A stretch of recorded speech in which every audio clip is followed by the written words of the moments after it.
is dark in here. Yes, and there's a good reason for it. But you can light the lamp now if you wish. What's the reason? For the darkness, that is. Stay close. Be careful not to stray. What's the reason? Why is it so dark? Pay attention, Daniel. It's important that you keep going straight and make sure not to stray.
June, 1839. It's been more than a month since my last entry.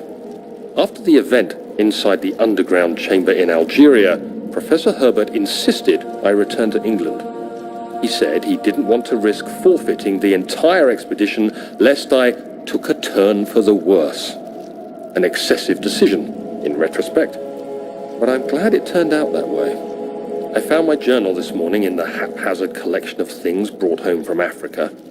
Next to it lay the broken stone orb wrapped in cloth. I tried to assemble it, but couldn't. The pieces wouldn't fit together, as if they weren't from the same object. Could I have imagined it all? Was there ever a complete orb?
June 1839. I feel the need to continue this journal, even though it was intended for my journey to Africa.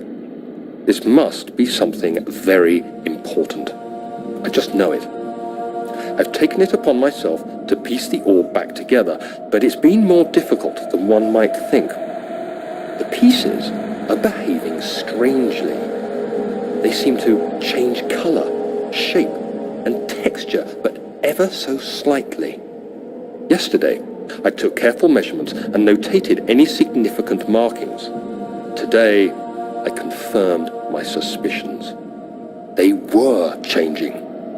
I was terrified and rushed off to see the finest geologist in London, Sir William Smith. I approached the subject with care, and we discussed how rocks change form. He told me about the nature of glass, how it eventually collapses on itself, like ice slowly melting over the course of centuries. Smith eased my mind a bit, but I can't escape the feeling that these shards have otherworldly properties.